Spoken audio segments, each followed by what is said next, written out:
on that, just before we do introduce Clement, and Clement is waiting for us there in Cognac, I also did want to introduce tonight Jack.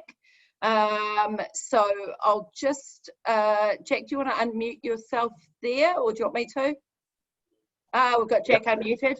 So Clement's about to tell us about the wonderful cognacs of Lhéraud and tell us about the family. Glengarry, of course, a family-owned company, and Jack is the owner of Glengarry, and it's wonderful to have Jack with us tonight. And not only do we have Jack, but by the look of it, we've got the next generation as well. And in a multi-generational business, it's fantastic to have two generations. And as I said to Jack before, if you didn't hear me, I don't think it's too young for his son to start learning about these fine products. So we've got Jack and Anthony there. So welcome, Jack. Did you want to? Oh, here's Anthony as well. Hey. Hi. Hi, Anthony. Very good. Oh, it's all okay. Really looking forward to these. I remember when we first tried them, we were overwhelmed. So this would be nice to have a refresher. Yeah, certainly will be. Really looking forward to it. Hi, Rory. So. Hi, again. Yeah, we've got some of our team in tonight as well, which is great. Thanks for joining us, guys. I know you're going to really enjoy this tasting. So on that, I'd like to introduce to you Clement. So we'll just unmute you there, Clement. So Clement is based in Cognac and is going to present to us from there tonight. We have had a test of the audio, and it looks good. We are getting a little bit of an echo, but the echo seems to go away when we all don't talk. Clement was also telling us that this is the very first time that their cognac house has done any tastings online, and how impressed he is with what we've put together. So Clement, I think, you know, not only is it the first tasting you've done like this, but you've chosen the furthest away market from where you're based to do it in. So thank you for joining us. Thank you very much. Sorry. Thank you very much, Liz, for the introduction. Bonjour tout le monde. Good morning from Cognac. It's a bit early for me. It's only 9 o'clock. But I'm very pleased to be there with you to conduct this cognac tasting.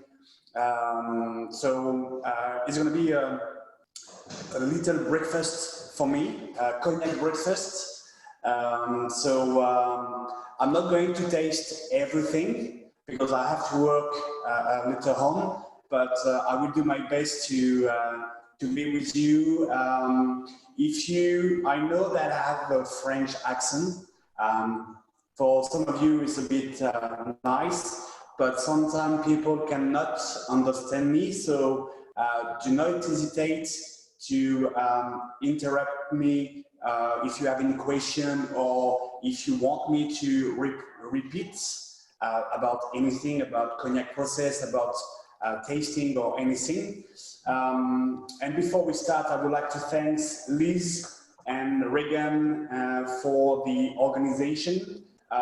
Thank you as well, Jack, to be there with us. I'm very pleased to meet you online. I hope I will have the chance to come to New Zealand to visit you as soon as possible. Why? Because Cognac Lhéraud is a family-owned business since early 19th century. So working with people with big family business everywhere in the world is something that we like to do, okay? We are not working with big company or big thing. We love to work with people involved in their job. If it's a family business, it's better. So I'm going to start through the story of Cognac Lhéraud. Then I will introduce the appellation of cognac, everything you have to know about Cognac Lhéraud, because here in Cognac Lhéraud we are different compared to our competitors, to the other cognac estates, and I'm going to let you know why. And then we will finish with tasting. I know that you have a lot of cognac, so I will go one by one, don't worry. But you're gonna see that Cognac Lhéraud is very easy to understand and easy to taste as well. So I'm going to share with you the presentation of Cognac Lhéraud.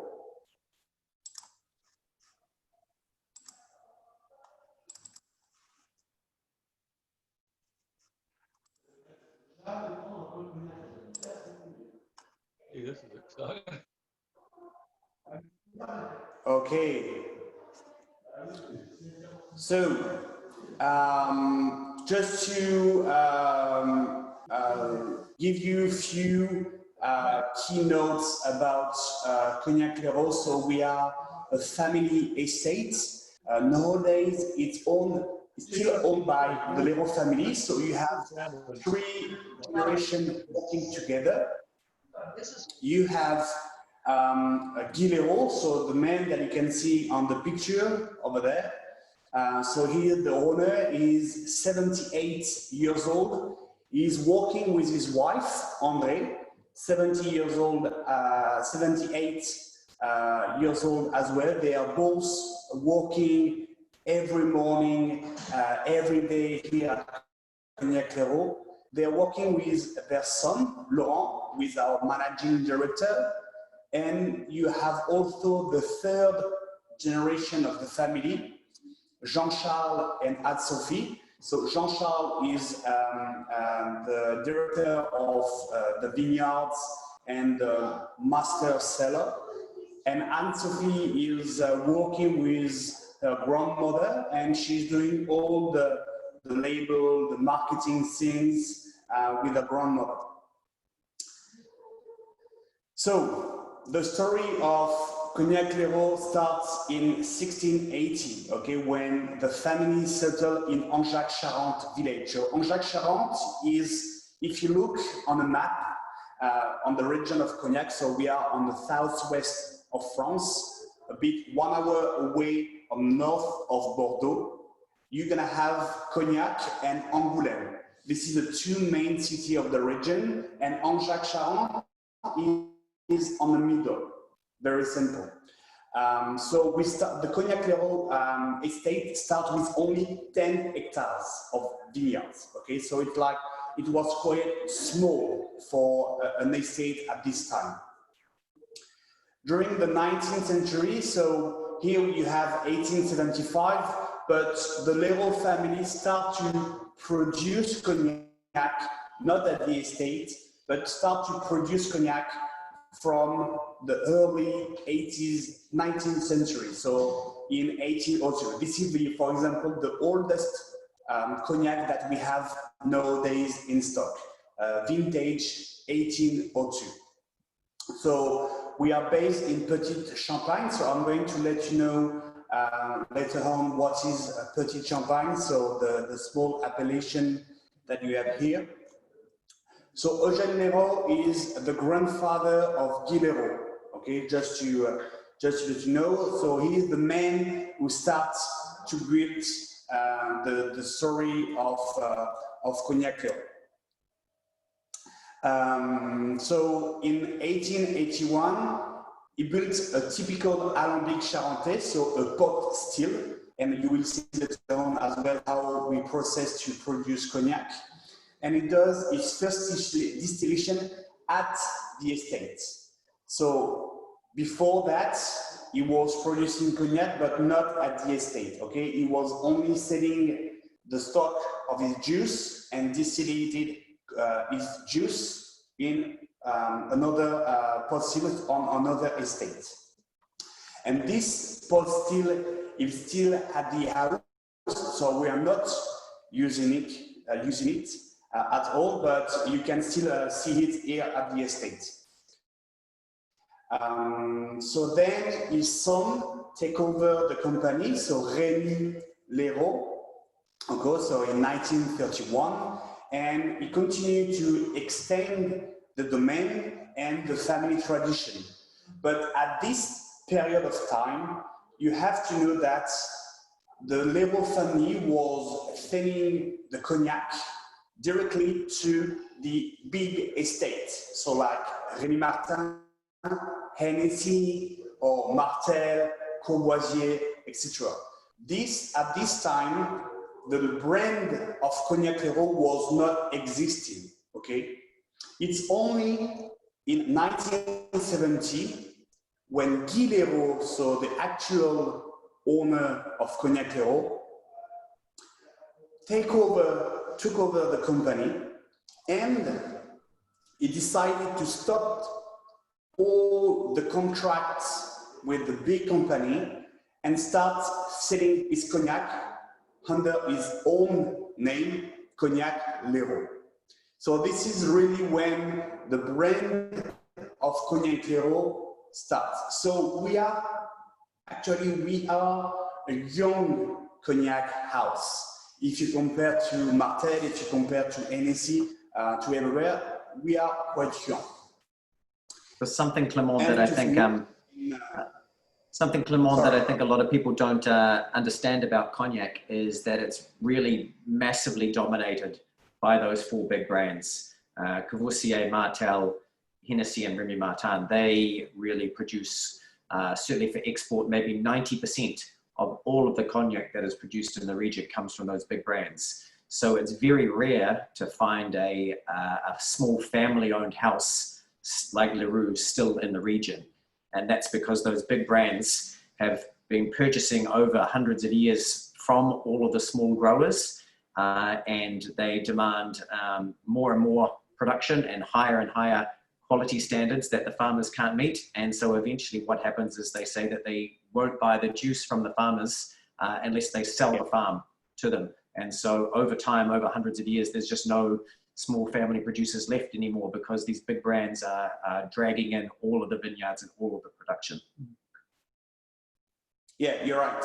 So that's why in 1970, Guy Lhéraud decided to stop this contract because he wanted to show to people the hard work of the farmers and that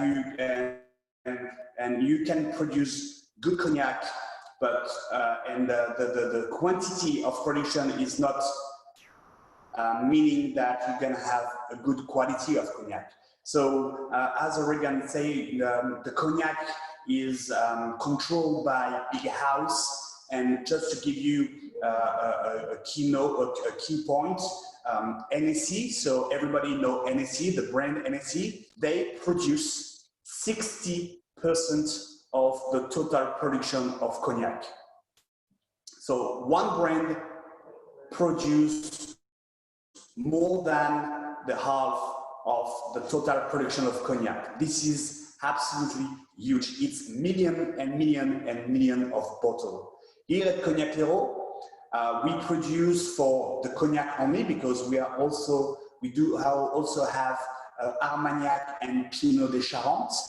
But with only cognac, we are producing between 400 to 500,000 bottles of cognac. So it's huge for a family business, okay? But if you compare that to big brands, we are like very small. But we prefer to focus on quality than quantity, okay? This is, that's why, for example, I will show you later, but nowadays, our clients, this is 5-star hotel, this is star Michelin restaurants. We are working with 80% of star Michelin restaurants in France.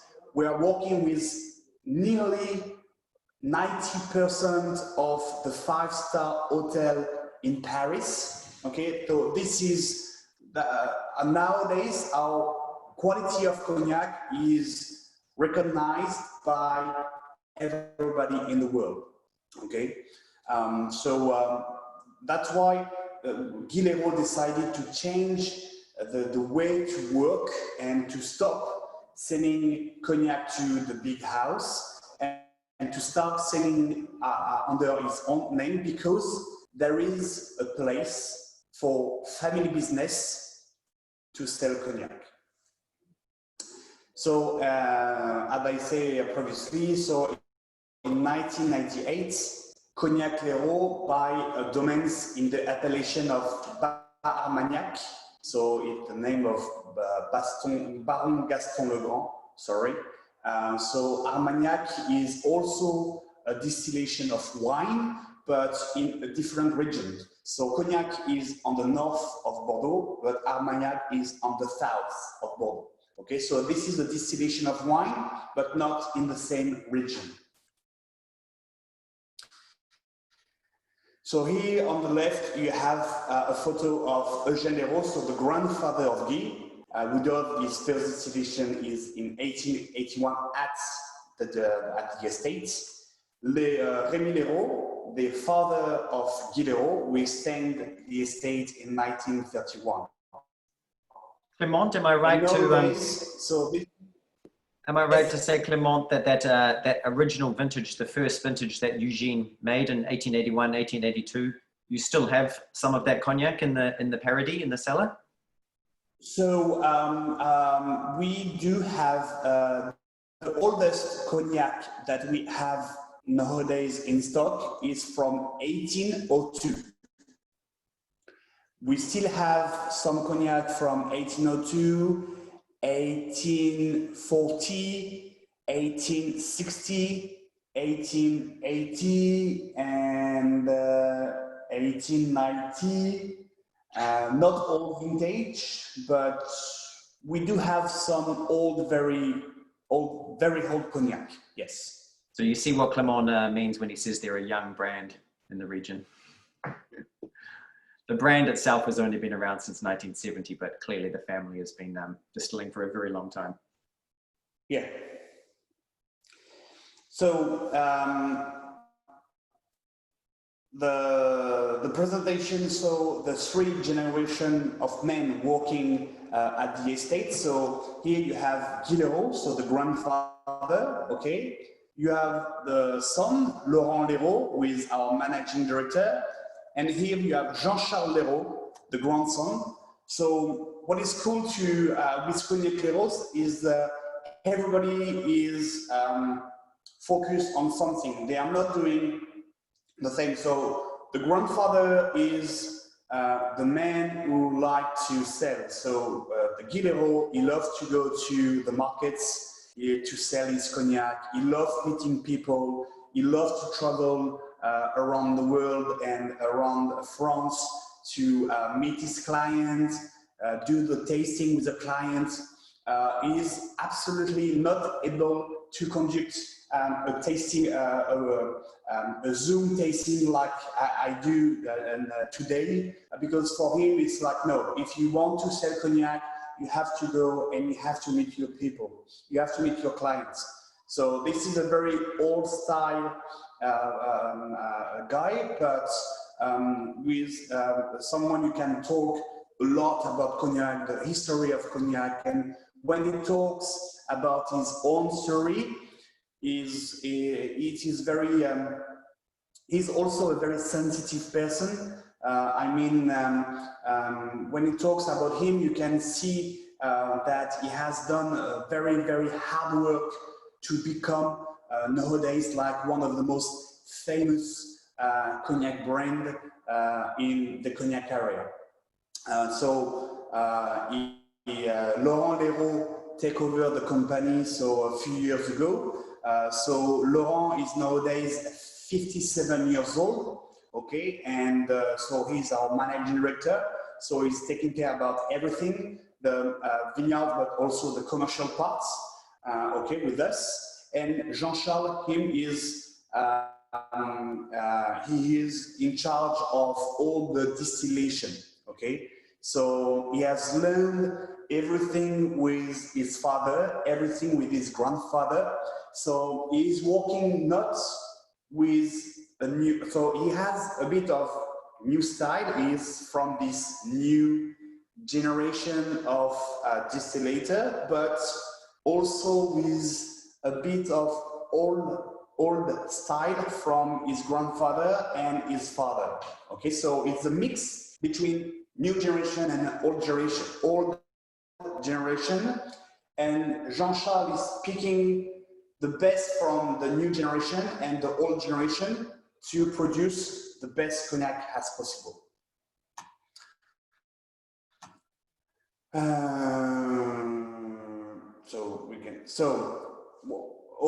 What is very important as well is the women. The women at Cognac Lhéraud are very, very, very important, and I will let you know why. Guy and André Lhéraud start selling the products under their own name Cognac Lhéraud in 1970.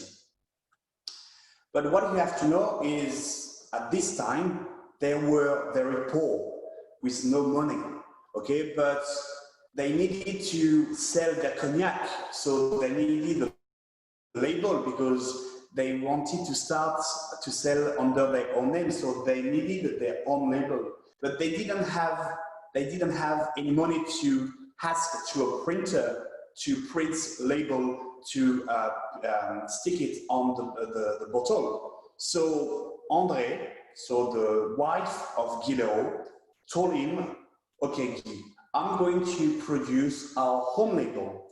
And she starts to do the handwriting, the label, as you can see over there. Okay, this is the handwriting of André Lhéraud. And she starts to do all the label by hand, okay, and to stick it by herself. So, and she's still doing that nowadays. So not for all the cuvées, of course, but for example, for our vintage cognac, all the label of our vintage cognac are handwriting, okay? This is why we have to understand that even if we have, I mean, we are sophisticated machine, etc., to produce cognac, we still have this handcraft vision of producing cognac. Okay, so family business, handwriting, label, and a passionate work about doing the stick of the label by herself, etc. So this is to give attractivity to the bottles. Okay, it's not only about the taste; it's also about the packaging. The packaging is very important, as you know. So that's why we wanted to keep this heritage from the past and to keep it to our bottles today.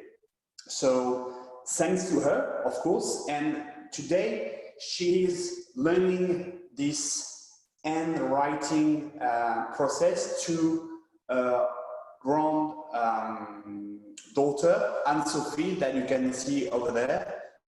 So Anne-Sophie is the daughter of Laurent and the sister of Jean-Charles, okay? So these all five persons, all from the family, are working together every day. So this is quite unique in cognac. The domain. So if you remember, Eugène Lhéraud starts with only 10 hectares of estate. Okay. Nowadays, we do have nearly 90 hectares of estate. Okay, located in Petite Champagne. So Champagne, okay, you have to forget about, it's not like the champagne, the sparkling wine, okay? This is something different. Champagne in Old French, it means countryside, okay? So it means that this is a land without forest. Okay, so that's why you have the Grand Champagne. So we call it big champagne. And so the Grand Champagne is the center of cognac. Okay, so this is appellation. Okay, so it's like if you compare to Bordeaux, Bordeaux, they have Saint-Émilion, they have Pomerol, they have Margaux, they have Saint-Julien, etc. Here in Cognac, we do also have our own appellation. So we start with Grand Champagne and Petit Champagne. So Grand Champagne and Petit Champagne, this is where you have the best quality of juice. We're going to help us to produce the best quality of cognac. Okay, then you have the smallest area of the cognac region over there with Bordeaux. Then you have Fin Bois, Bon Bois around, and then we finish with Bois Ordinaire, nearly La Rochelle, L'Île Dorée, etc. Okay, so you can see that we are on the southwest, so west, southwest of France. Okay. And here you have, on the south, you have Armagnac, okay? So you have Bordeaux over there, Armagnac in on the south, and you see the Cognac region is on the north, okay? And Cognac Lhéraud, so we are nearby the town of Chateau over there. So you see you have Cognac and Angoulême, the two main cities in Charente, and we are like on the middle of both, okay? And we are located in Petit Champagne. We do also have few plots on Grand Champagne, so in the Brest region, and also in Fin Bois and Bon Bois. That's why we can produce as well some vintage cognac from Grand Champagne, from Petit Champagne, from Fin Bois and Bon Bois, okay? So, Cognac region, okay? In Cognac, you have 3 different grape varieties. Here at Cognac Lhéraud, we use mostly only Uni Blanc. So Uni Blanc is representing about 90% of the total production of cognac. Okay, so 90% of grape variety planted in cognac is Uni Blanc. Okay, why? Because so as you can see here, it's going to provide a very acid wine with a very low alcohol content, so only 8 to 9% in average, of course. Of course, this wine is not to be drinking, okay? So when we are talking about a distillation of wine, with cognac, we don't need a good wine to produce a good cognac, okay?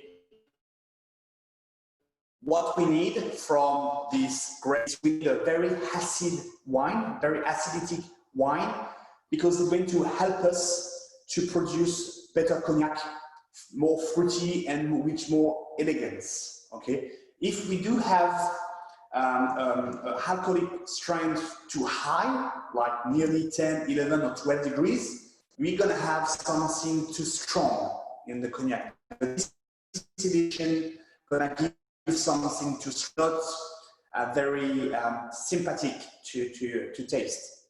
So that's why cognac is a bit different, okay? For example, we need 10 liters of juice of wine to produce only 1 liter of cognac.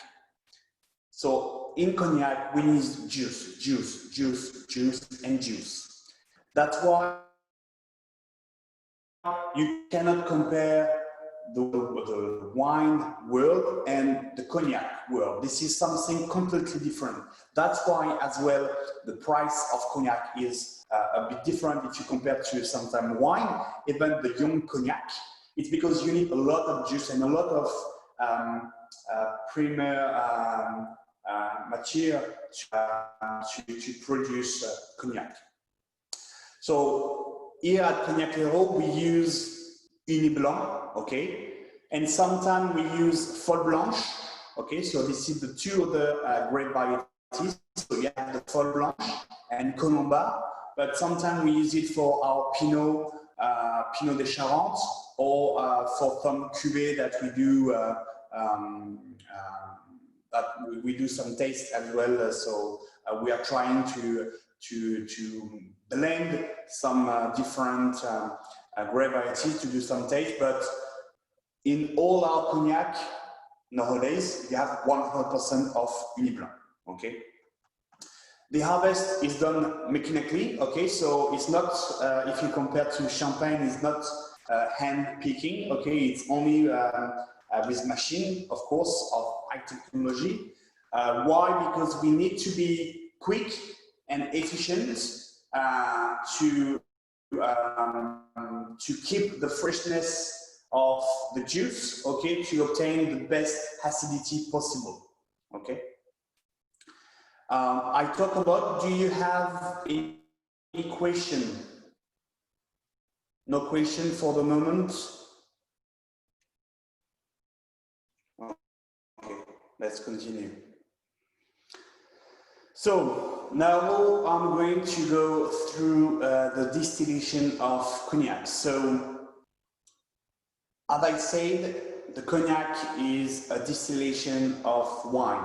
So first we do the harvest, then we crush all the harvest together, then we are producing our wine. So this is the same. We had some yeast. The yeast are going to consume the sugar and produce alcohol. Okay, so we're gonna obtain our wine. Wine between 8 and 9% of alcohol, okay? This wine, we're going to add it to the boiler over there, okay? So here you have to imagine that you have a tank inside, okay? So we're going to boil the wine, and the wine going to start to evaporate, okay? So evaporate over there. So we're gonna go, so the evaporation goes through the swan neck, okay, in this tube, and we're gonna go directly inside the cooling tank, okay. So here you have to imagine like a snake tube, okay, inside. We're going to drop all the liquid into a barrel over there, okay? So here is the first distillation. We call it the brouillis, okay? So here it's only the first distillation. Then we're gonna keep this brouillis, so the distillation, the first distillation liquid that we obtain, and we are going to boil it again, a second time, okay? We're gonna call it the good heat, okay?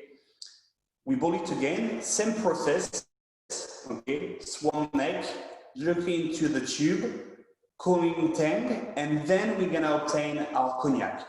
But this cognac gonna be white, clear, okay? We obtain this color, this brown color, only from the aging in oak barrel, okay? You have to know that at Cognac Lhéraud, we don't have any caramel or any sugar or anything non-natural to color our cognac, okay? All the color of our cognac is 100% natural, okay?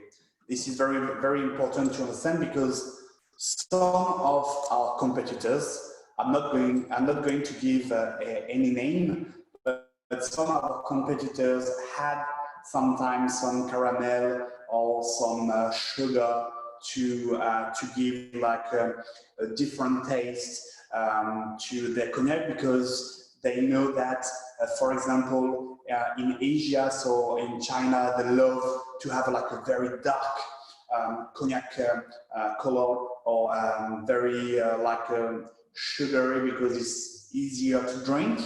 No, at Cognac Lhéraud, then if you buy a bottle in US or if you buy a bottle in New Zealand, or in China, it's going to be the same color and same cognac inside. We don't produce different cognac for different markets, okay? It's absolutely 100% of the same production. So this was a small introduction to the cognac distillation, but as you can see, this is very simple. 2 distillation. First distillation, we obtain alcohol content of about 30%, and after the second distillation, nearly 73 degrees of alcohol, 73% of alcohol content, okay?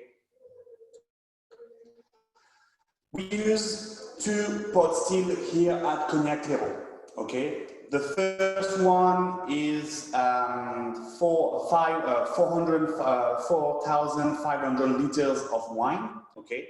So this is the capacity of the pot still can contain. So this is why we produce the VSOP and the young XO. And we do have another pot still, smaller, and only dedicated to production of vintage cognac and old XO, okay?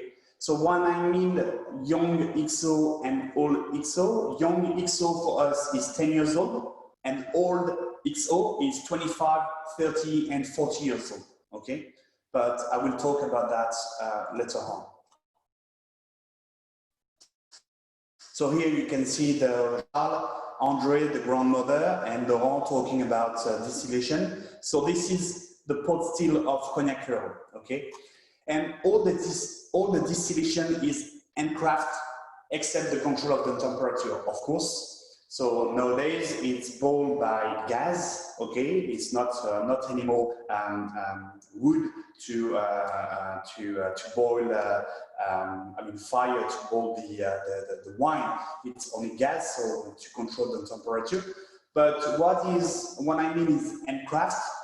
Normally, if you go to all the distillery around Cognac, when after the second heat we obtain the cognac, normally you have to stop the distillation when you have when you obtain the best of the distillation. There is mechanically the machine going to say, okay, now you can stop. So you just have to press a button and it's going to stop the distillation. At Cognac Lhéraud, we do something a bit different. You have Jean-Charles. Jean-Charles is tasting the cognac, okay, so the distillation, when it's arrived directly after the cooling tank, is putting his glass under the cooling tank, okay, and is smelling and tasting the cognac. He is the only one who decides when to stop the distillation, okay? It's not a machine we're going to tell him when to stop. He is the one responsible to say, okay, now we can stop the distillation because we have took the best of the second heat, okay? So this is why as well we are having like a very fruity and a very elegant cognac, is because we are using all the best of the distillation, because we are controlling the distillation. It's not a machine who is controlling, we are controlling. So that's why it's in craft, and very important compared to the other brand of cognac. So the company owns 8 aging cellars, and now we do have 9 aging cellars. So we just built a new one year ago, of different size, of course, with different profiles. Some are dry and some are humid. Why we need both? It's simply because when you put your cognac into hot barrel, you're gonna have a natural evaporation. This natural evaporation is called the angel part, the angel share, okay, la part des anges in French. So that's why you have a lot of how you say in English, I forget the word, sorry, a mold, like mold. Regan, can you help me with the word of the word to describe this parts of from the angel parts?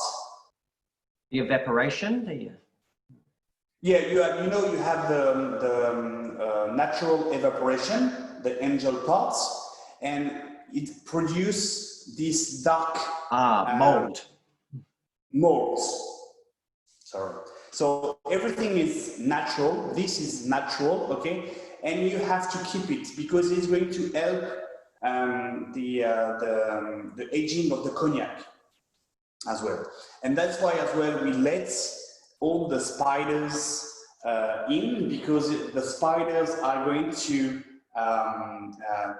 hit all the insects to protect the wood of the barrel. So compared to the traditional process of aging, here at Cognac Lhéraud, we are doing something a bit different compared to our competitors. When we have, after the second distillation, when we have the white cognac, okay, before to start the aging, we are going to add some water. So, of course, you know that a cognac can be sold only between a percentage of alcohol between 40 and 45% of alcohol. If you look all the bottle of cognac, normally, except if it's a vintage, you can have a cognac between 40 and 45 degrees of alcohol, okay? So of course, you're gonna have this natural evaporation is going to reduce naturally the alcohol content, okay? But we are also able to add some water. So it's like a water that we have distilled. So it's a neutral water, okay, without any minerality or something like that. It's a neutral water that we have distilled and blend with our cognac to reduce the alcohol content. So we're gonna go through, we're gonna start with white cognac from 73 degrees, and then we blend it with water to decrease the alcohol content to 60 degrees, okay? And then we're gonna start the aging in oak barrels. So when we start the aging, the alcohol content is 60% of alcohol, okay?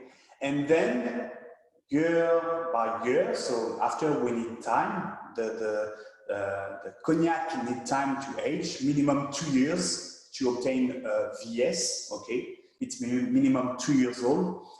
And that's why to have different profile of aging cellar is very important, because if your aging cellar is dry, it's gonna reduce the natural evaporation, okay? So the alcohol content gonna drop slowly. But if it's humid, we're gonna increase the evaporation, okay, and also increase the drop of alcohol content. So sometime, years after years, we can go, so when we start at 60 degrees, after 2 years, we can drop to 55, 54% of alcohol, okay? And then, of course, to go to 40%, we add again some water to reduce the alcohol content to 40%, okay? It's also neutral water. I will go, so Pinot de Charente is something that we are also producing. Pinot de Charente is a blend with cognac and juice, grape juice. Okay, so you have 1/3 of cognac and 2/3 of grape juice. Okay, it's an aperitif, a traditional aperitif from our region. It's a bit sugar. Okay, it's a very sweet and it's perfect for cooking and especially for the preparation of the foie gras. Very delicious. Baston Le Grand. So this is the brand that we bought in 1998. So the Armagnac that you can also have with Glengarry. So I'm not going to talk about it because we are focused only in cognac nowadays, but maybe I would be pleased to next time to conduct an Armagnac tasting with you.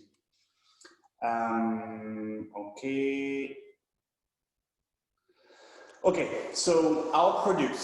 So now we're gonna focus a bit more about the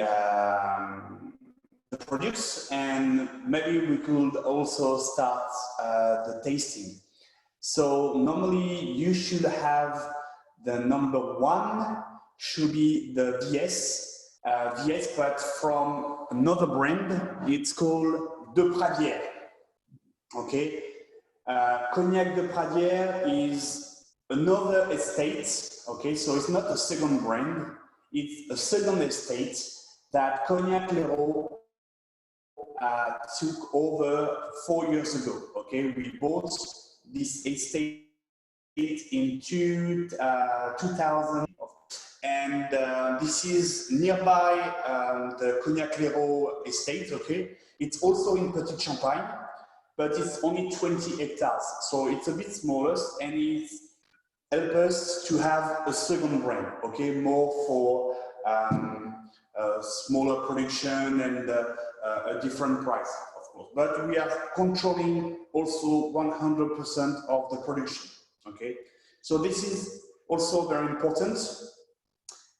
Cognac Lhéraud, we are controlling 100% of the production from the harvest till the bottling.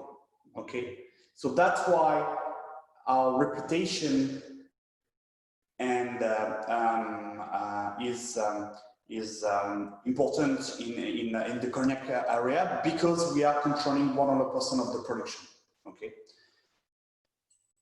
so what is important, and compared to all the brands that you have in cognac, okay, is that Cognac Lhéraud, so normally the cognac, traditionally, cognac is a blend of different years of distilled cognac.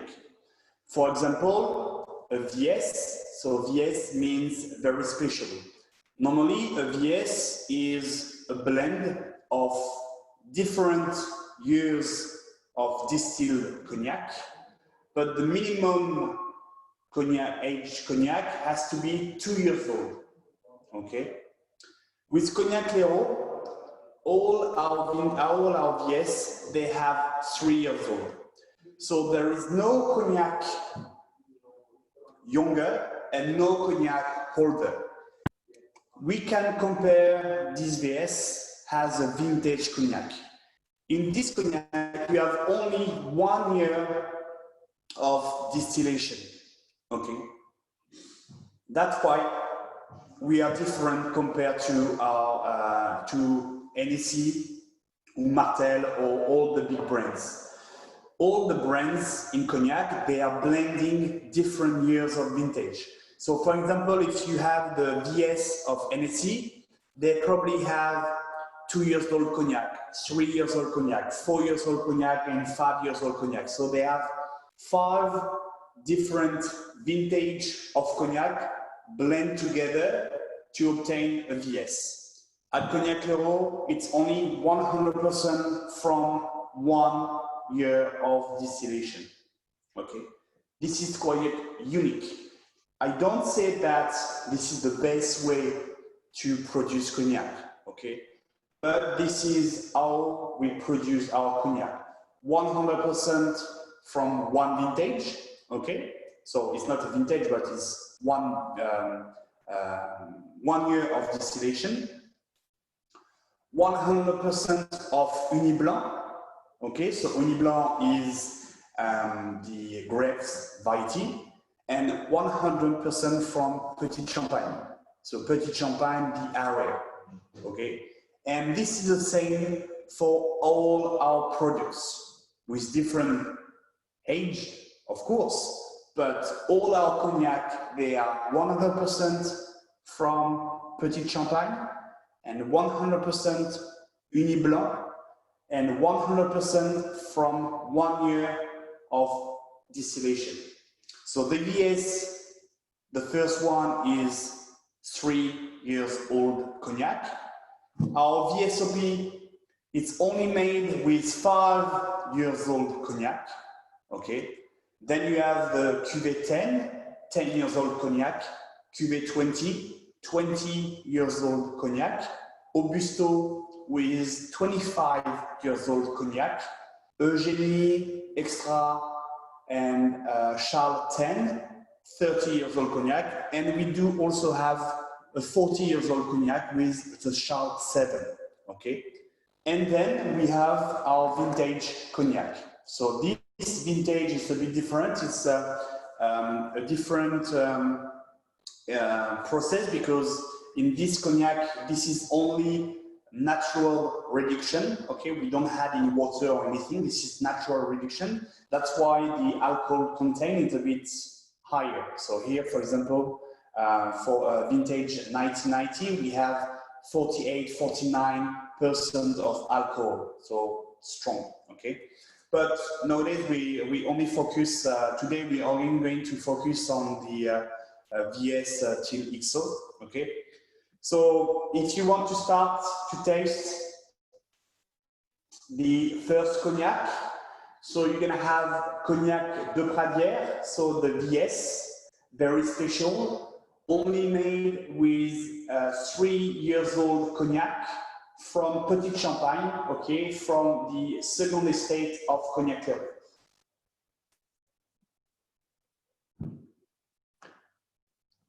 Do you have any question?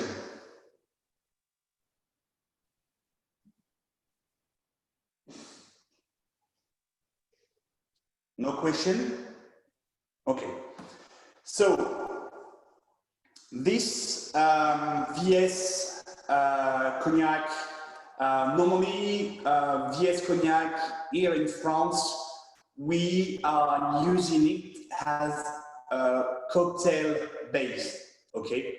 So if you go to bars or if you go to hotel, etc., they are using the VS, so the young cognac has a cocktail base, okay? So it's perfect to be blended for cocktails. Here in Cognac, we love to drink it with Schweppes. Cognac, we call it the Cognac Schweppes. So Cognac tonic, it's excellent for an aperitif, okay? Or you can have also, I don't know if you have that in New Zealand, but probably it's Canada Dry, okay? So ginger ale. It's also very perfect to be blended with a young cognac, okay, as an aperitif. So you have to imagine that cognac is like whiskey or vodka, etc. You can blend it with soft, okay. Of course, I mean only the young cognac. If you want, you can blend your XO with soft, but is not really recommended, okay? But young cognac, don't hesitate to blend it with a soft and to make cocktail, because young cognac are very fruity. They have a stronger base compared to older cognac, okay? So excellent to start. So this one you're gonna have like a very citrus zest. You have also some vanilla nuance or something like a crème brûlée on the nose, and on the mouth you're gonna have something strong, of course, because you have the alcohol content, but also elegant, something easy to drink. Okay, so this is very important for us to don't make strong cognac, but we love to make easy cognac, so easy to taste, of course, and to fruity with good quality to obtain a good base for cocktail. That's why we are very famous in the 5-star hotels, because all the 5-star hotels are using our VS to their cocktail base. Clement, as far as we had a question about a food matching. So this would really go with any kind of canapes or something that you would usually be drinking those kind of pre-dinner cocktails with. Yeah, for me, the VS is it's perfect to drink as an aperitif because it's a young cognac.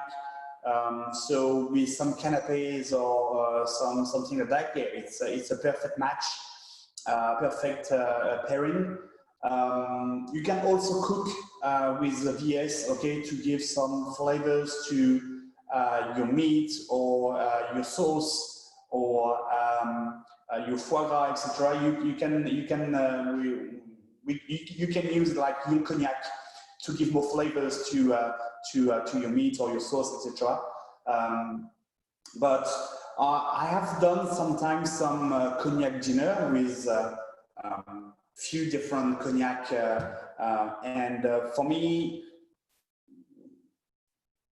I prefer to start with some canapes like with a VS, but as a cocktail, so with the soft, with Schweppes, I mean the tonic, etc. It's perfect because it's fresh and it's not too strong, and it's the perfect start. Then with the meat, red meat or something like that, of course you can go with XO or something a bit more older. But with young cognac, it's also good to cook for your crème brûlée or with your citrus lemon tarts or something like that. You can have a zest of cognac to give more flavor to your crêpe as well. It's excellent. Yeah. So this is how we pair cognac with food. But normally cognac is something that we love to drink with also cheese. You can have a good pairing with strong cheese and cognac. It's also a very good pairing.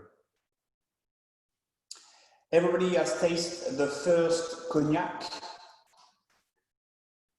Yep, so maybe we can move on the second one, which is the VSOP. So the VSOP is from Cognac Lhéraud, okay? So it's only made with a 5 years cognac, okay? 5 years old cognac. So VSOP means very special old pale, okay? Why we have this English appellation, VS, VSOP, and XO? Because the cognac story starts in England, okay? English people were importing a lot of spirits from the region, and to help the English to recognize the quality of the cognac, they give some different appellations, so the VS, VSOP, and XO, extra old, okay, to nominate the different quality of cognac and different age of cognac. So VSOP from Cognac Lhéraud, 100% Uni Blanc, 100% from Petit Champagne, and 100% 5 years old cognac. Thank you, Regan, for the little notes. about old pale. So in this cognac, you are going to have something. So the first one was 3 years old. The next one is 5 years old. So your palate is not going to, you're not going to have a strong difference between both, okay?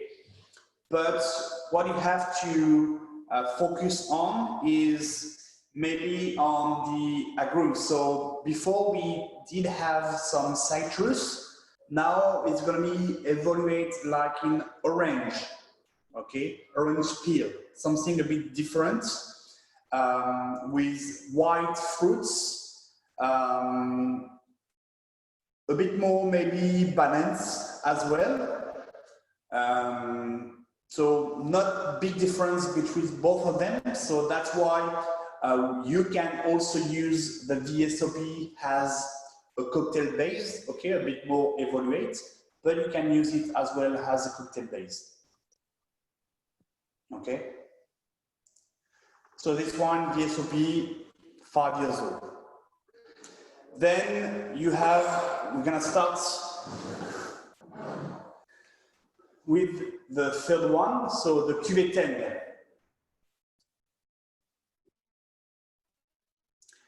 So Cuvée 10 is a 10 years old cognac. Just to give you the appellation, VS, the youngest spirits to compose a VS, has to be 2 years old. The youngest spirits to liquid to compose a VSOP has to be 4 years old. I mean, in the cognac appellation, of course. And the youngest cognac to be used to compose a XO has to be 10 years old. So the Cuvée 10 is a 10 years old cognac. We don't have the XO appellation on the bottle, but you can call it a XO because it is a 10 years old cognac. And to obtain an XO, you have to have a minimum 10 years cognac. Okay, so this one is 100% cognac, 100% sorry, Petit Champagne, 100% Uni Blanc, and 100% from 10 years old cognac only.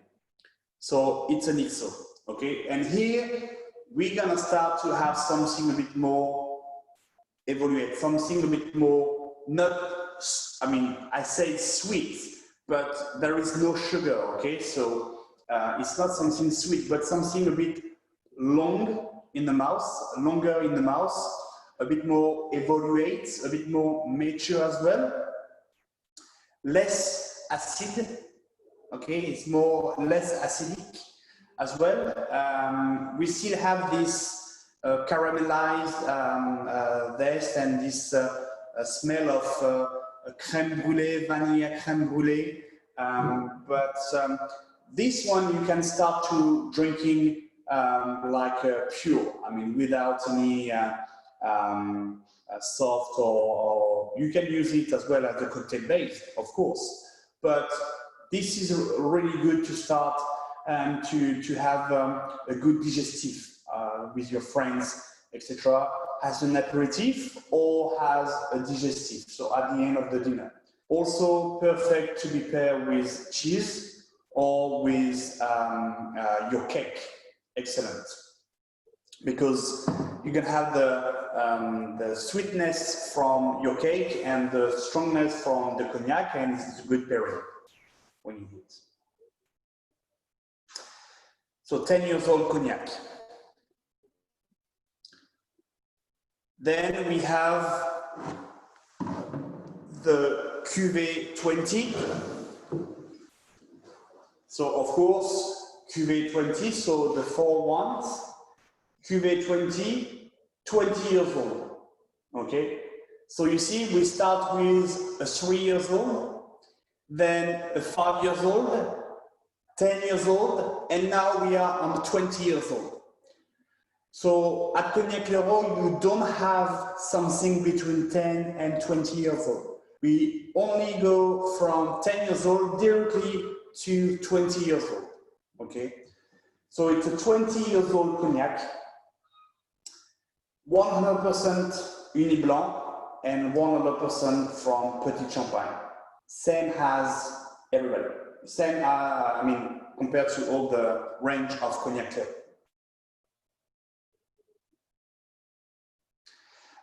With cheese, which cheese? Good question. So Richard, you can have blue cheese. It's excellent with blue cheese. So I don't know the name in English. I apologize. But you need something not too creamy, but more something like a Comté, something like a strong. A Comté could be excellent. Blue cheese could be nice as well. All these kind of strong cheese. Yeah, not too creamy. It's excellent.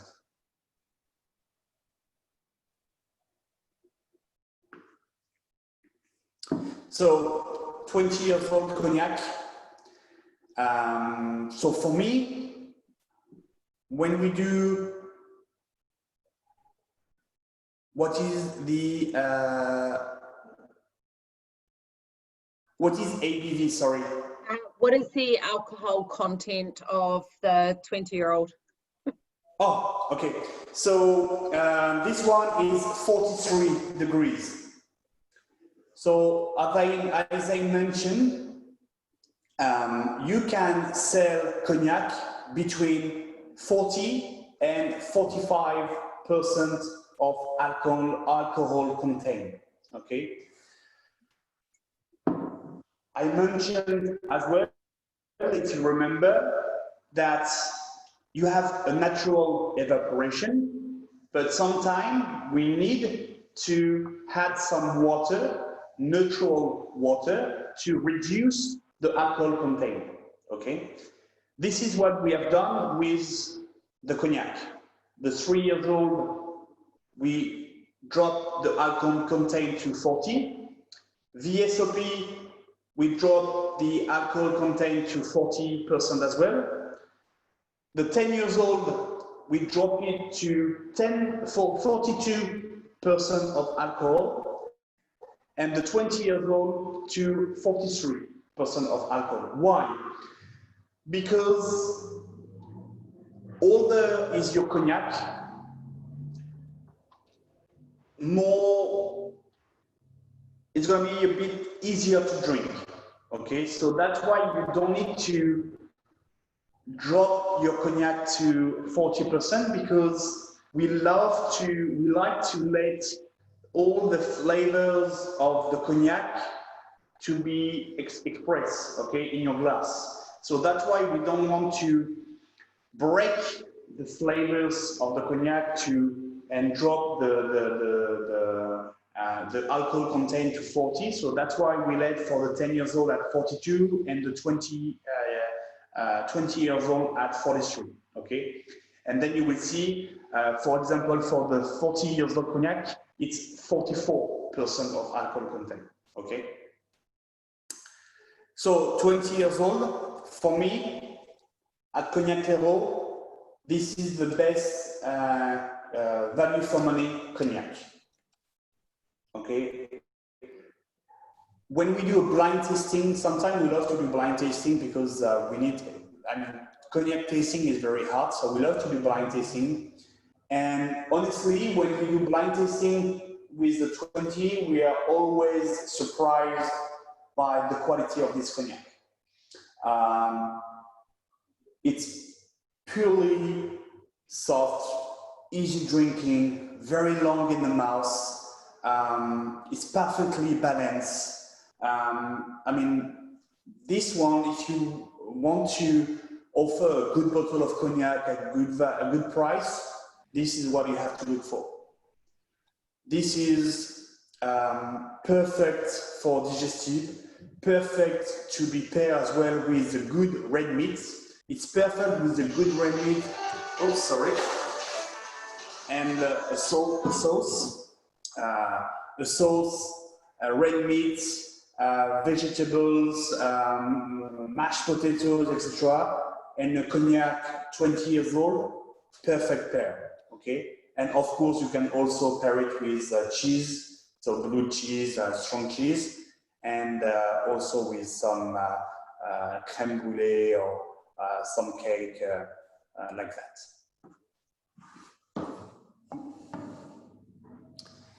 Some question? No. I don't remember the order of the tasting. We should continue with... Augusto is up next. Augusto, yes. So Augusto is a 25 years old cognac, okay? This Augusto is perfect to be drink and with a cigar, a good cigar. Why? Because you're gonna have some spiciness, okay? You're gonna have something a bit more spicy, but with also some almond aromas. Sorry, Clement, just I see Yes. everyone is just pouring their next 4 cognac. So can I just get you to pause for 1 second? Because I see everyone is busy pouring. Just one second, because a lot of people will perhaps have 4 glasses in front of them and now need to make the next 4 appear. We also had a question, Clement. Somebody asked that with older cognacs, is it worth giving them some air time, like a little bit of time in the glass or a little bit of a decant for them to open up?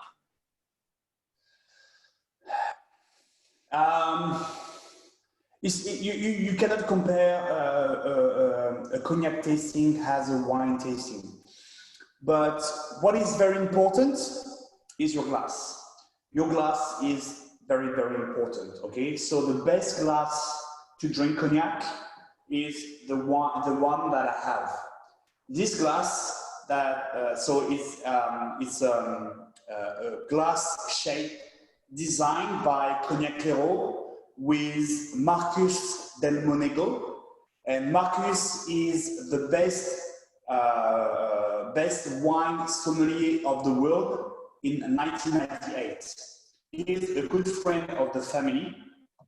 He is the one who has done all the tasting of the cognac, okay, all the tasting note of the cognac, and we have designed a glass, a cognac glass with him. So this one, and this is the perfect. So you have something like a bowl, okay, on the thing, and then like a how you say in English? So it's like a tulip. Clement, can you just could you put it just in front of your computer screen, so away from you, so that the black is behind it, so that we can see it closer. So just use the back of the computer, that's better, or hold up there. Okay, can everyone see now? I think, Marty, that makes it a bit easier. Yeah, cool, thank you. And thank you, Clement. And as far as I know, so Clement, who produces the glass? So Sorry. it's produced in Czech Republic, I think. I think it's Lehmann. Okay, so it's made by Lehmann. Okay, so Marty, it's a little shape. Yeah, okay. So not available in New Zealand at this stage, but for those asking that question, yes, I've made a note. You have some of the. I can, in your next order, I can ship you some glass if you want. It could be good for you to have some as well. But I mean, of course, it's a glass shape, but you can find this shape, of course, with a different style, etc. But almost the same to any brand of glass. So if you go to Riedel or etc., if you go to Riedel, they have this kind of glass shape. Sorry as well. So no worries. Thank you. I think everyone now has the next 4 cognacs, so we're ready for the Augusto. If you don't mind to start your wonderful description again. Okay, Augusto. So Augusto is a 25 years old cognac. 100% from Petit Champagne and 100% from Uni Blanc, okay, only, of course. So why Augusto? We give him a name like some very Cuban, because for us, this is the perfect cognac to be paired with a good cigar. I don't know if some of you are smoking cigar, but I love, and I do have a cognac Augusto at home, and sometimes I love to pair both of them because, as I said previously, in cognac Augusto you have something a bit more spicy, so spicy scents. Okay, you do also have some almond aromas with something like a toasty, yeah. So it's a different style if you compare it to the 20 years old. It's a bit different. It's only 5 years older, but you can see the difference between both of them. Yeah, interesting, Clement. Only 5 years older, but significantly richer and broader on the palate. Yeah, I mean, this is why we love to make 100% 1 year of distillation, because it gives you the best view to look how a cognac can evaluate year after years. So when we start with the 3 years old cognac and now 20 or 25 years old cognac, you can see a huge difference. And you will see also a big difference between the 25 years old and all our 30 years old cognac. That fits in quite nicely, Clement, with a question we had earlier where somebody asked, because obviously cognac is a spirit that is the closest to, I think, the land over all spirits, because I think with most spirits, the raw material that you're making it with, it's more about, in a particular year, about how much quantity, like lesser or greater, is produced. But of course, with grapes, it's not only quantity, it's also quality as well.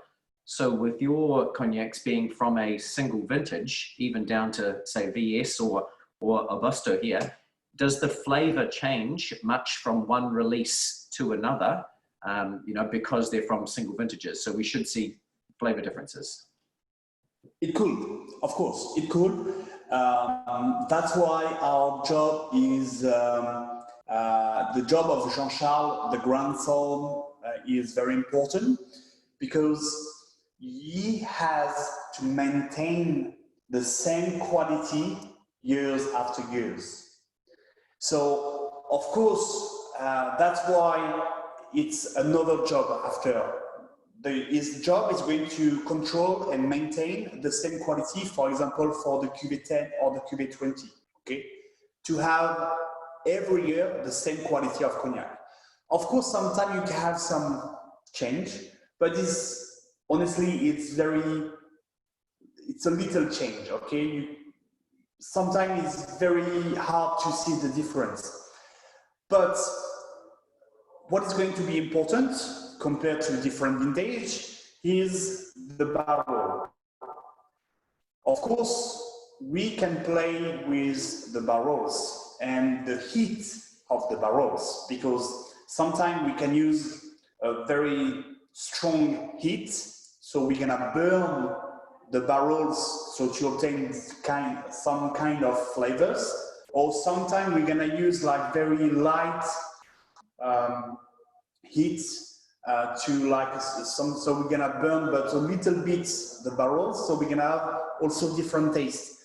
So we also have to play with the barrel to obtain the same taste every year.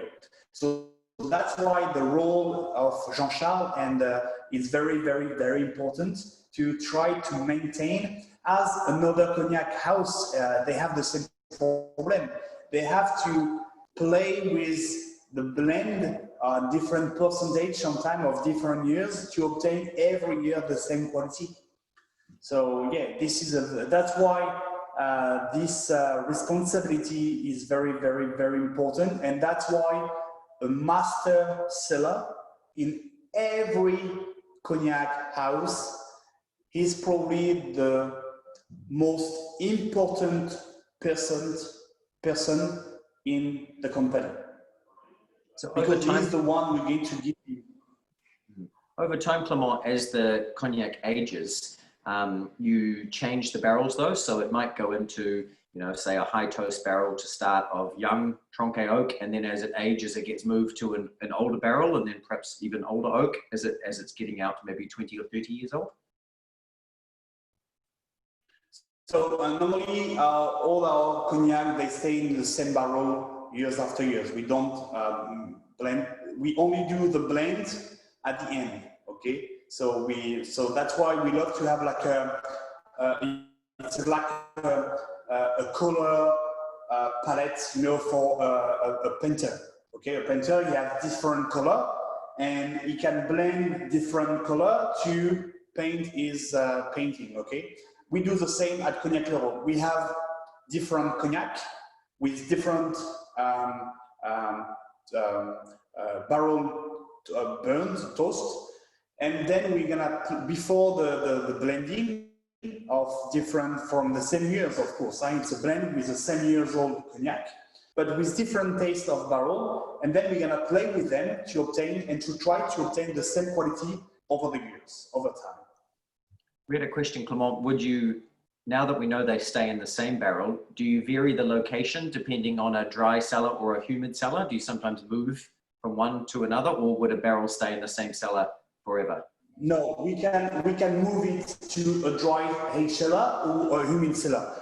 Dry cellar gonna reduce the evaporation. Okay, a humid cellar gonna to increase the evaporation. So of course we can play as well with that, and it's gonna change as well. So it's, of course, it's details, but it could also change the flavor of the cognac year after year. So that's why we can move the barrel from different aging cellar, humid or dry, to play also with the flavor of the cognac. Yes.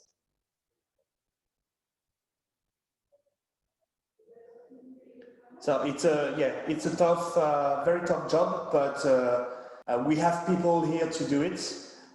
No worries, we can move it to different cellar. Yes. Yeah, that's why cognac is expensive as well sometimes, because you have a lot of work on it. It's only details, but small details can make the difference between not a cheap cognac, but entry-level cognac and a good quality of cognac. So yeah. Okay, so now we can move on the next one. So the next one should be Regan. Exo Eugenie. Eugenie. So, oops. So Eugenie is a 30 years old cognac. Okay. 30 years old cognac. The alcohol content is 43 degrees as well. 30 years old cognac, 100% from Petit Champagne, and 100% of course of Uni Blanc. So you're gonna have three different 30 years old cognac. They are quite the same. It's different, of course, because it's different plots, different barrels, and different cuvées. Okay, so it's also good to see that you can have three different 30 years old cognac from the same cognac estate, but with different flavor. That's why the role of the barrel is very important, because with the barrel or with the taste, you can play with the flavors and aromas of your cognac. So the first one, the Eugénie. So 30 years old cognac. For me, it's going to be a bit more intense compared to the 25 years old. A bit more tasty as well. You have something more, I would say, like sweet, like apricots. I don't know if my pronunciation is well, but candied fruits. So this is really what we're gonna have on this one. So you're gonna see like also a huge, for me, of course, for my palate, a huge step between the 25 years old and the 30 years old cognac. You have a step with importance. Do not hesitate to let me your impression in the conversation. You can type yeah, less rich but more intensity. Yeah, thank you, Oregon, for your comments. I agree as well. So here you have like a now for us. Normally we love to say that an XO starts at 25 years old. Okay, so of course we could call our Cuvée 20 or Cuvée 10 XO. We can call it XO, but for us, an XO, so it means extra old. So it means that it has to be very old. And for me, 30 years old, yes, this is an extra old cognac. So imagine I'm 31 years old. This cognac has 30 years old. So I was only 1 year old when this cognac has been distilled. So so I don't say that I'm old, of course, huh? But you can see you can make this comparison and to imagine that this is a cognac distilled 30 years ago. Some people can see the difference between the 25 and the 30 years old.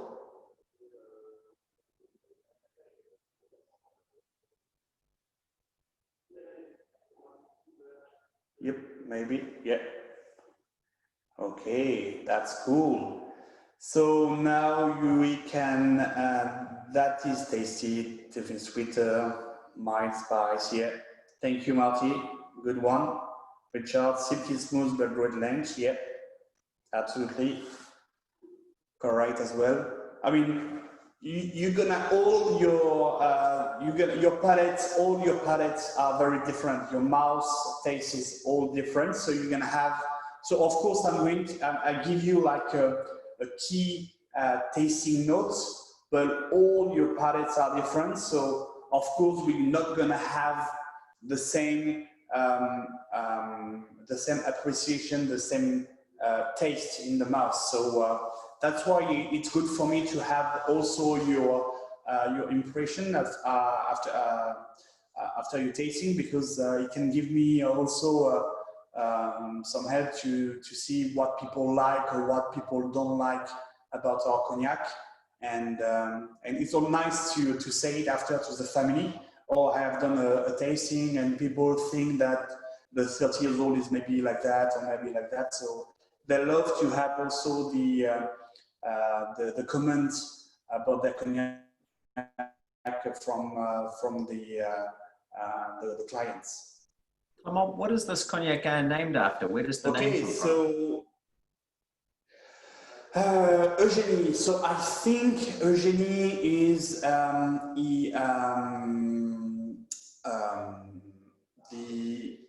I think they have done some research about a family name, and I think Eugénie is the grandmother or the mother of Eugène, so the grandfather of Guy,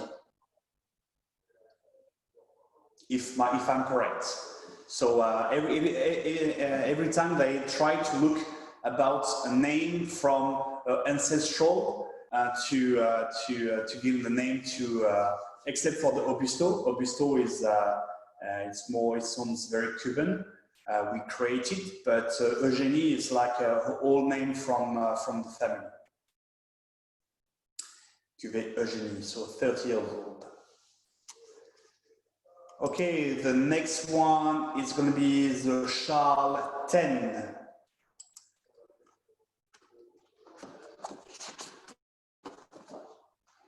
So you can see the bottle, but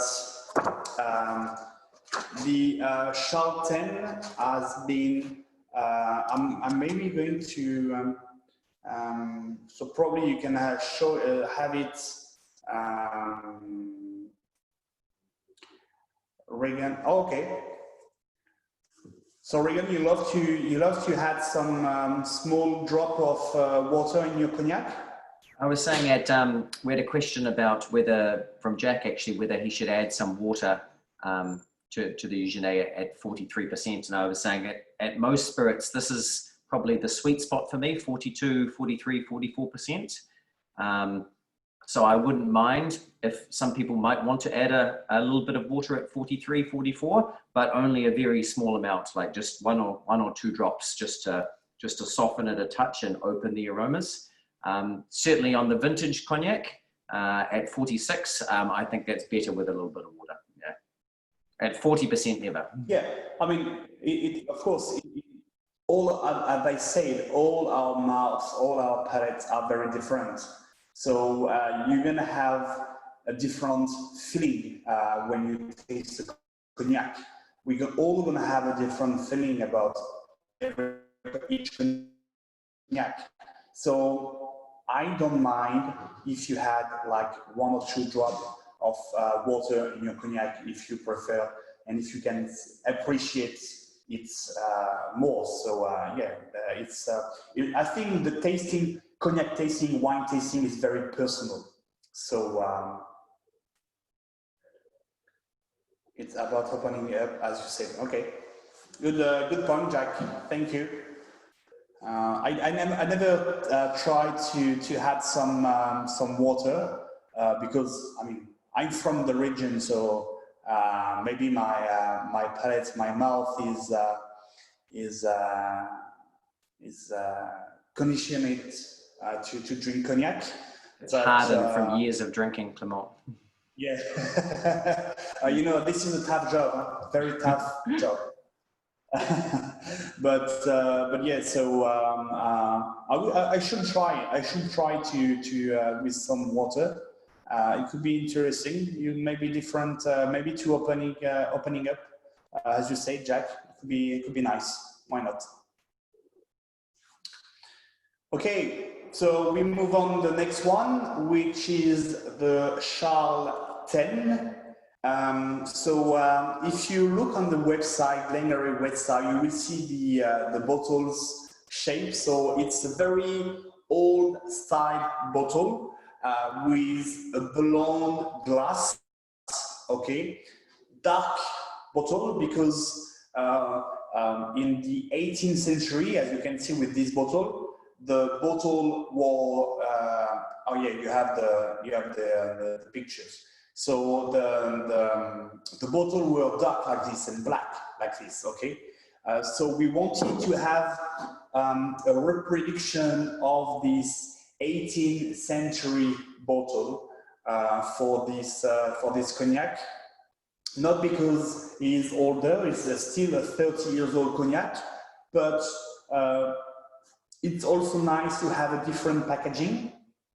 And this packaging, we wanted to, this is very nice for, we love to propose this cognac to a 5-star hotel or star Michelin restaurant, because to pour the bottle to clients, you have like something very elegant, a very old style bottle, blonde glass. So yeah, it's more about packaging. But if you look the tasting, you're gonna have something like with honey, with almond as well. You still have this, if you compare it to the previous one with Eugenie, you still have a silky mouth. It's still 43 degrees, okay? Like with single malt mixing cognac with water. Okay. Thank you, Michael, for your comments about yeah. I mean, as I said, it's as you said, it's personal, very, very personal. So yeah, Chateau 10, as I said, so very delicate, silky mouth, very long. It's 43% of alcohol as well. Okay, 100% from Uni Blanc and 100% from Petit Champagne, of course. You have some time of plum as well, sometime. But so this is where you can see if you still have a bit of your cognac Eugenie, so the previous one, and if you have 2 glasses, you can maybe compare both of them. So you have 2 30-year-old cognac in 2 different glasses, and maybe you can taste it differently and see the difference between both of them. So Clement, between these 2 cognacs, both at 30 years old, and obviously we have extra still to go as well, but what would be the primary differences between them? Is it more just the types of barrels used, or the particular vineyards that the grapes came from? Because the flavor profile of these 2 couldn't be more different. You know, Eugenie is like a very punchy and intense and linear down here through the middle, and Charles X is soft and rich and very pleasurable, very broad, but broad in a not a muscular sense, but a very elegant, light sense out here, very broad on the palate, like very extreme. Like there's not a lot of linearity down the middle. It's a very, very impressive cognac. I like both of them, but they're so different. Yeah. So if you have to compare it to wine, here in Cognac we don't have like special plots. You know, sometimes in some vineyards in Bordeaux or in Burgundy, you have some like, or in Champagne as well. In Champagne they have like some clos, some very special plots because the soil is like that and etc. Not in Cognac. In Cognac, what we want from the vineyards is the juice. Where we're gonna make the difference is during the aging. The aging of the cognac, the difference between all the aging cellar and the difference with the barrel. This is where we're gonna make the difference. This is all about, cognac is all about aging, time. This is, and of course, the barrels. Okay, this is where you're gonna make the difference with the aging, with the type of the barrel. So it's a Limousin from oak from Limousin, center of France. But when I say barrels, it's not about the wood, but about the heat of the barrel. Okay, if it's strong, medium, or light. Like drinking Christmas pudding. What is Christmas pudding? I'm sure Liz makes a great Christmas pudding. Liz, maybe you could explain.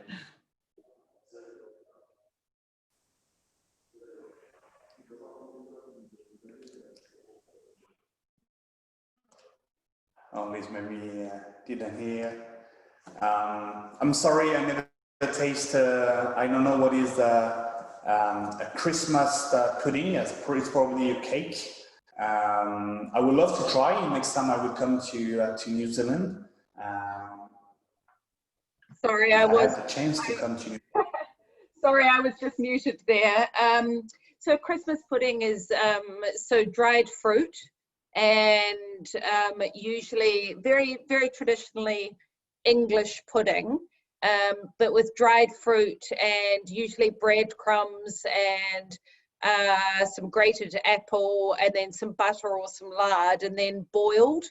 And it's a very dense fruit cake. With brandy as well, usually. Yes, normally what I do is pour the brandy over the top and then set the whole pudding alight. Okay. Oh, that sounds delicious. I would love to taste it the next time, Liz, please. Okay, so next time you're here, I'll make Christmas pudding. Any excuse to make Christmas pudding. I will come with some cognac. Yeah, someone's just asked me if I use a specific brandy to light the pudding. To be honest, it's whatever is in the cupboard, and it's quite often something that would probably be best drunk than lit, but it's what we have. So I have a question from Harry. Hi Clement, where do you stand on Hennessy recent attempts to establish an officially recognized XOXO classification?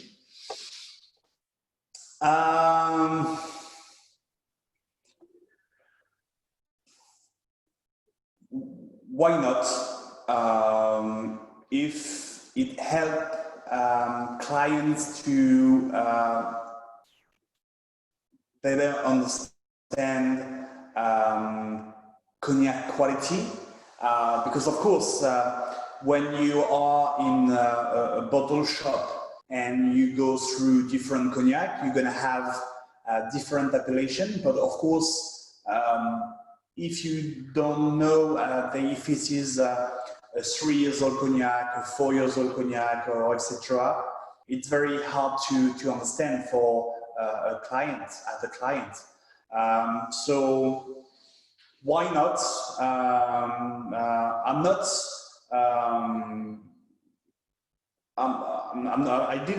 We didn't talk about it with my boss. We are more involved than me in this classification, because they are participating to this talks with the office, the cognac office. We regulate all the appellation of cognac. So of course, all the producers have some talks about that. We never talk about that here at the Cognac Lhéraud, but personally, I think it could be a good solution.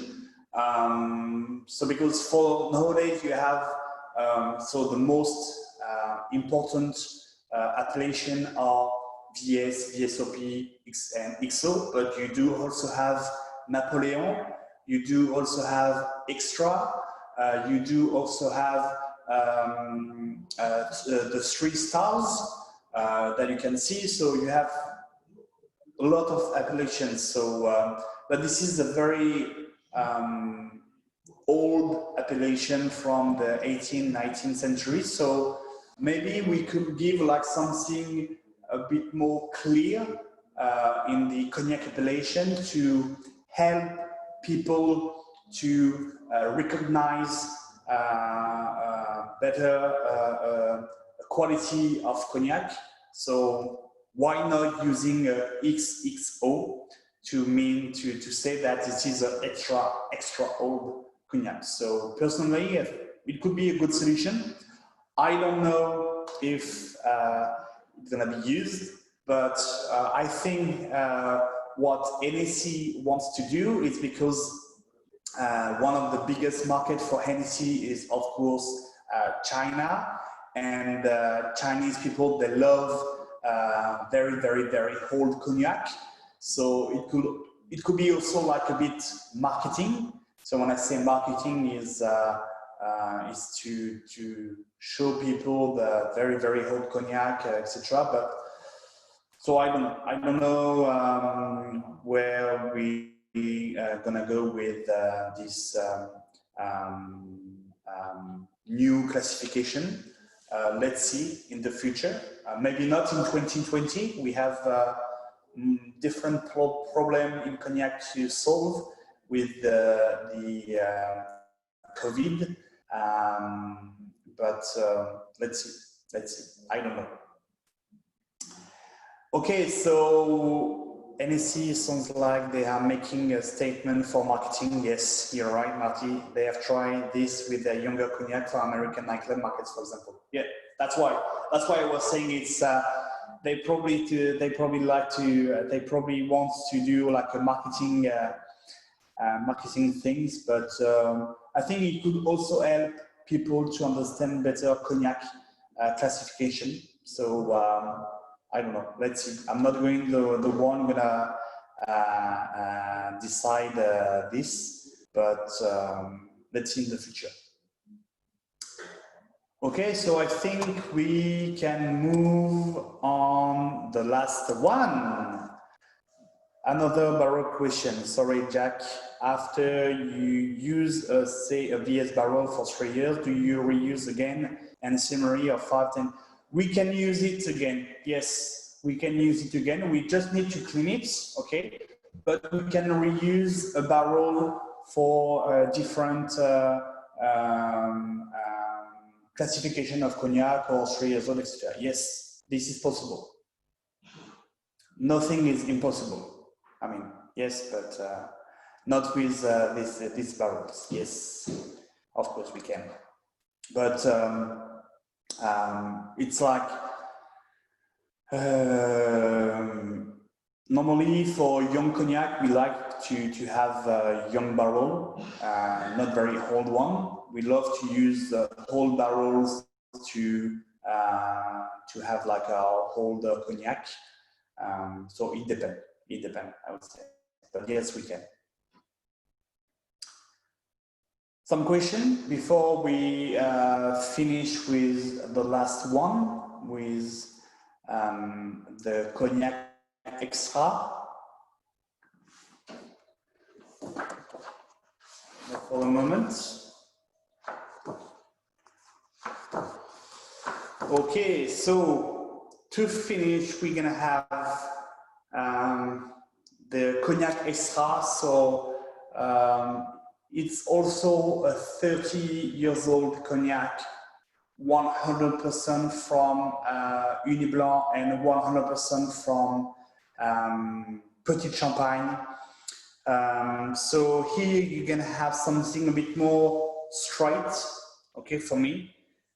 Still with some spice. It's also delicate with I would say like a long finish, a nice finish, but it's a bit more straight than the previous one if you have to compare. It's also a different style of cognac. So different. So if you have the three 30 years old, you can see the difference between the three of them. With the Chateau is more like a bit more strong but more elegant. The Eugénie with I would say sweet, and the extra with a bit more straight, a bit more rich as well. Some comment about the last one. Regan, what do you think about your last one? I think straight is a very good description. I see someone's commented to me privately that it's like almost like adding the last two together, like a blend of the Charles and the Eugénie. But I think straight, linear is a great way of describing it, but it is incredibly complex. It's linear and it's not broad, but it just goes on and on and on in this wave that just keeps going and going and going. And you think the flavors are going to stop, and they don't stop. They just keep going and going. And you're like, I'd love to swallow now, but I'm still getting more out of it. But it's not breadth. It's not wide richness. Like you said, it's focused complexity. All three of those are incredible cognacs, but all in a very different style. It's so interesting. Thank you. Yeah, you're right. It's I agree. It's three different styles. So that's why cognac is like wine. I mean, you have so much difference between different houses, and even in the same house, you can see like three 30 years old cognac, but absolutely for different tastes. Harry, what is your favorite from this lineup, Augusto and Charlton? For me, my favorite is I would say Charlton, personally. I like the Augusto as well. Augusto for me is like I love this kind of spiciness.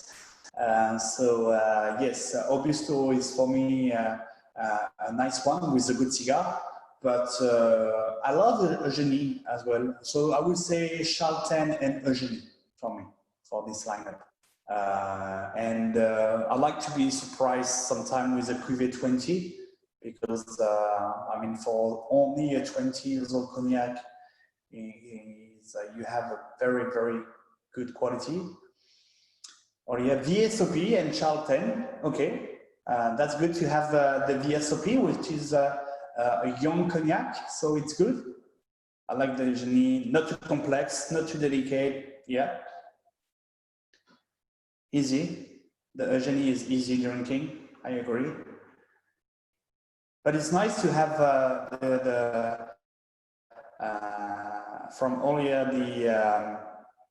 the VSOP, Charlton and Augusto. I might have to dig up the Coibas I have hidden away somewhere. Yeah. Nice. Rory, you have done night shoes with the Coiba. Perfect.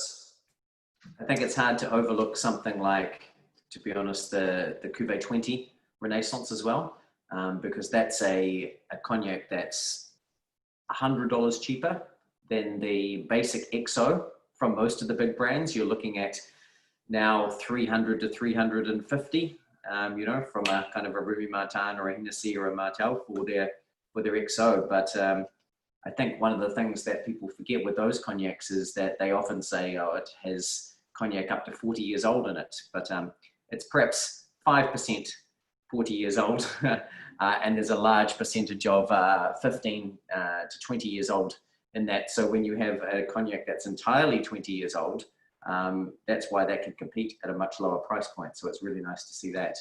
And certainly, Clement, at the top price point, you jump very quickly, say from around about 350 with the big brands to 1,500, 3,000, 5,000, 6,000. There's not much in between.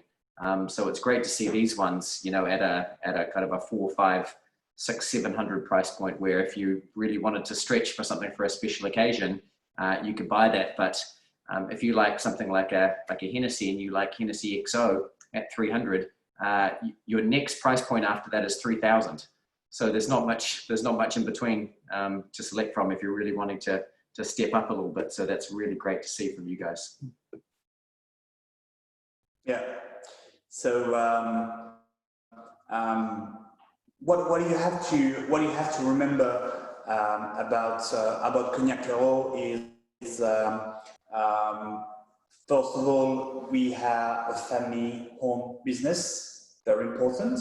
3 generations working together.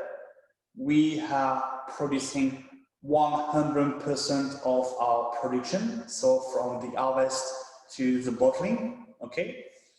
And then we don't blend any different years of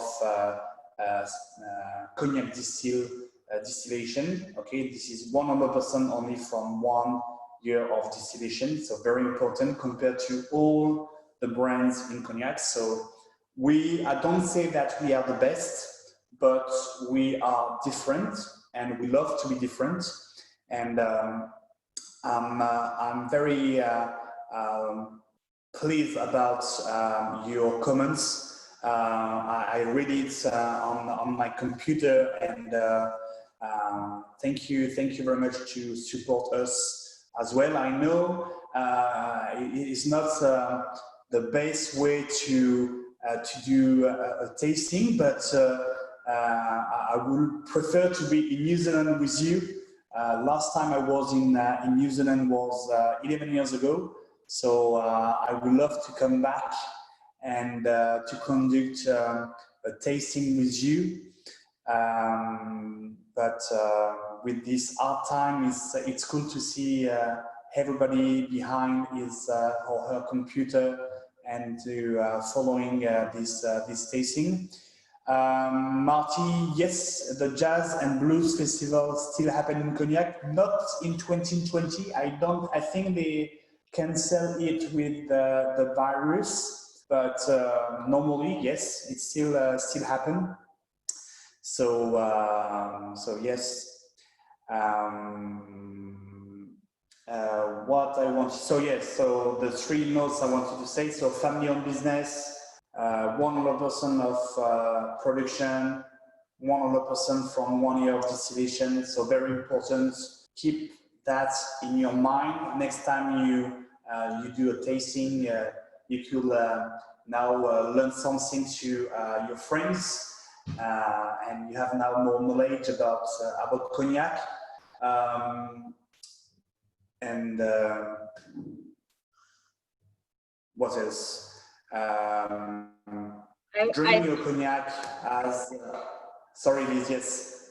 I was going to say, I think what else is we need to say a very big thank you to you for taking us through this story tonight, and also through the cognac, and also just a bit of a shout out. You know, there's been a lot of people comment here that this has been a truly unique tasting to be able to taste all of the wines, and I did just want to recognize that we have wonderful support with tasting stock from you, and we do very much appreciate that. And you know, it allows us to train our staff, but also to present tastings like this. And I think, you know, everyone who's been able to try them tonight, you've got a whole host of people who I'm sure are going to tell 1,000,001 people about how wonderful these cognacs are. So really wanted to say a big thank you. And also just a thank you to everyone that's joined us online tonight. And I think, Clement, although, you know, tastings in person are good, you'd be surprised how used to this you get. Given we're in our second lockdown, we're getting quite good at it. So just on that, anyone who's interested in what tastings are coming up next, we do have an Ardbeg. Sorry, hold on. We're going to pause for 1 second. What is Anthony trying to show us, Jack? Hold on. What is Anthony's written us a note?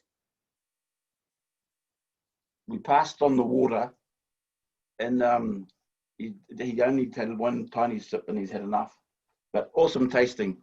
That's wonderful. And we need to do more of these, Clement. And I'm sure you've got lots more stories to tell, and we've got lots more questions will come out in due course. So thank you very much from all of us. Thank you very much, Jack. I appreciate it. Oh, cool. Hey, just wanted to share with you guys that we have a Ardbeg tasting coming up. So there's a new Ardbeg due to be released in New Zealand, Wee Beastie. So we have a tasting coming up on the 2nd of September, and that will be hosted from Scotland. So we'll have Jack and Brenda McCarran online to host that and be doing the Ardbeg range.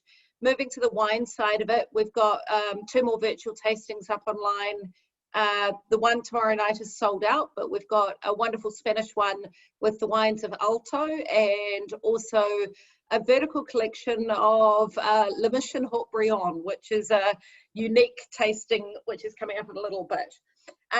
You'll also notice that we do still have some tasting scheduled for Auckland for the next couple of weeks. Obviously, as we move in and out of alert levels, we'll work out what we're doing, and we will keep you up to date. And just wanted to say thank you for everyone's patience as we reschedule everything as we move in and out of alert levels. And lastly, just two things. We've got a lot of people on this tasting from around the country, and it's been great to chat with some of you through the tasting. So nice to meet people outside Auckland over this forum, and we do appreciate that. And just to say, we'll flick you out an offer on the cognacs. I think Regan summed it up quite nicely that you know, this is quality that absolutely belies the price points. So yeah, I think that's about all I had to say to wrap this up, and to say thank you very much, Clement, for taking us through these. Thank you very much for the organization. Thank you thank you as well for your help. Thank you everybody from all New Zealand for your time. I think it's now 9 o'clock in New Zealand. It's only 11 here in Cognac. Thank you very much. It's been a real pleasure. I really appreciate all your comments on the conversation. Thank you guys. Thank you Regan, Michael, Marty, Harry, everybody. Thank you very much for that. I really appreciate it. It was my first experience by doing a Zoom tasting, so it's like quite nice. We have done 2 hours of tasting, which is good. No, thank you very much. And remember that cognac is only pleasure. It's not about price. It's only about pleasure. So if you love pleasure, just drink cognac. So thank you very much for your time. I wish you a great evening. Merci beaucoup, and I hope to see you in person soon. I hope. Very cool. Thank you. Thank you, everybody. Bye.